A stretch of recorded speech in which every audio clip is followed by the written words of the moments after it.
Okay, so we're on, in fact, day 15, and you can see I have disconnected the rocker. See, those two cables are not connected. I've left the rocker in. So one of you wonderful people commented to me that I shouldn't take the eggs out and lay them down. Could be bad for the birds. G'day folks, Andy here from McDowall Manor.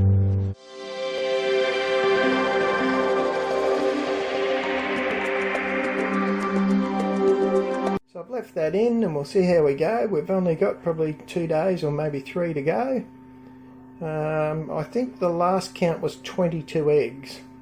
So I'll be interested to see how many we actually end up with this time. So just another little comment. It normally runs at 37.1. I know it's 1 degree down. Well, 0.1 of a degree down. It'll go as low as about 36.8 and then it fires up again and goes back up to 37.1. Thing that worries me more, so the temperature's okay. The thing that worries me more is the humidity. I can never get it to 65. It goes to 61 and that's where it stays. So anyway, what's the story on the less than perfect incubator? Well, it's only day 17, but we've got 2 out already. They popped out overnight and spent the night in the incubator, which is good. I'm just hoping, I'll step back a minute and show you what I'm using as a brooder. So it's just a plastic tote with a desk lamp in it. Now unfortunately, we've in our energy efficient light bulb usage, I can only put a 25 watt bulb in there. Normally I use a 40 watt, so I'm just hoping it keeps them warm enough. They don't seem to be suffering. In fact, they're tending to move away from the light, which is interesting. You can see I've got the water in. So that's our first 2, and let's see how we unfold with the rest, shall we? Well, it really has been a shocker. It's day 19. Out of 22 eggs, I only ended up with 5 birds. One little yellow guy, his feet don't work properly. He can't seem to close his feet. And you can see that one that's lying down there. He's as weak as a lamb and I don't expect that he's going to survive.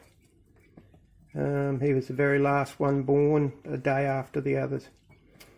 So yeah, pitiful, really awful run this run. So I have to have a think about what lessons I learned. I think my big mistake was I ran the incubator too cool, so it was on 37.1 most of the time. It should have been up there at 37.7. I still have that issue with the humidity. I really having trouble getting that humidity up high enough. Oh no, it is only day 18, so we'll give it another day yet. I'm certainly not going to leave the rocker in next time.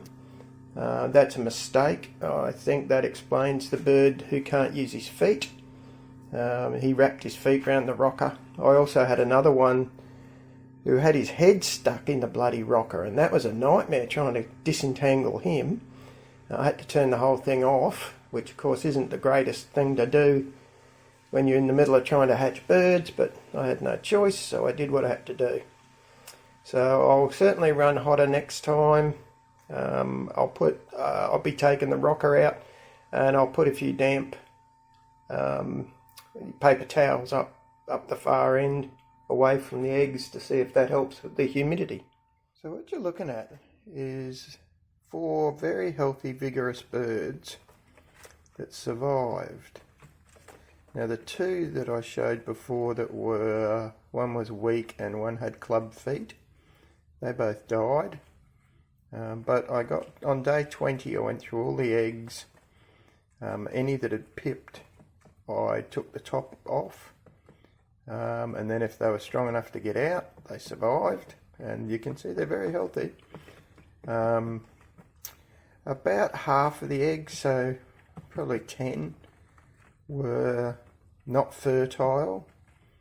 I found one bird dead that had fallen through a hole in the bottom of the incubator, and because the rocker was in, I couldn't see that.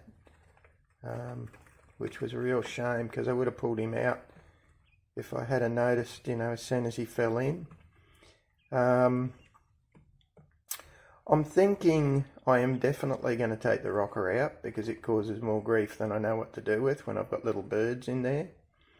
I'm going to get the little birds out of there fairly quickly. I suspect that square bloody grill on the bottom is what results in some of the funny club footy sort of thing where they can't open their toes. And I suspect the main difference on my hatch relates to the male birds that are in the cage. Remember, mine are quite inbred now. So I'm actually going to buy probably 1 or 2 new males and put them in the cage. Now what's interesting about that is I usually complain like hell because I can't trade males back to the produce shop. No one wants males. So I think if I keep my females and just buy the odd male, which is also cheaper over here, I might be on a much more winnable set of circumstances. So there you go. Those birds are on. This is their second summer. Not these ones, obviously. They're just born. The ones outside that I'm getting the eggs from, it's their second summer. And a few of us have noted that, particularly the males, as they grow older, they seem to get markedly less fertile fairly quickly.